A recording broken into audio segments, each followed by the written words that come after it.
இந்த mini computer work ஆக ஆரம்பிச்சிருச்சு. எஸ் இத நம்ம ஃபிக்ஸ் பண்ணிட்டோம். இது எப்படி ஃபிக்ஸ் பண்ணோம் அப்படிங்கிறத இந்த வீடியோல ஃபுல் ஃப்ளெட்ஜா பார்க்கலாம். ஸோ இதுதான் பார்த்தீங்கன்னா, ஃபிராங்க்லின் டிக்ஷனரி. இது நமக்கு ஜங்க்யார்ட்ல தான் கிடைச்சுச்சு.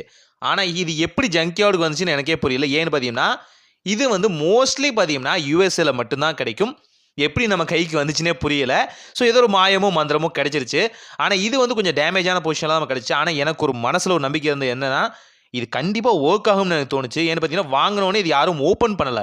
அது மட்டும் இல்லாம டிஸ்ப்ளே யாரோ வேணும்னே வந்து லைட்டர வச்சு கரெக்ட்டா வந்து எரிச்சிருந்தாங்க. ஸோ அதனாலேயே பார்த்தீங்கன்னா, செல் வாங்கிட்டு வந்து போட்டு பார்க்கலாம். எப்படி ஒர்க் ஆகுது அதெல்லாம் டெஸ்ட் பண்ணுறதுக்காகவே நான் செல் வாங்கியிருந்தேன். இந்த ஃபுட்டேஜ் பார்க்குறீங்கல்ல, இது எல்லாமே லைவா எடுத்தது தான். எந்த வகையான கிராப்புமே இல்லாம. ஏன்னு பார்த்தீங்கன்னா, ஓகே ஆடியன்ஸ் காமிச்சிடலாம். இன்கேஸ் இது ஒர்க் ஆகல அப்படின்னா, டியர் டவுன் வீடியோவே போட்டுறலாம் அப்படின்னு யோசிச்சோம். ஆனா, இதுக்கு ஆயுசு கெட்டின்னு தான் சொல்ல முடியும். ஏன்னு பார்த்தீங்கன்னா, கரெக்ட்டா வந்து நமக்கான ஃபங்ஷன வந்து குடுக்க ஆரம்பிச்சிருச்சு.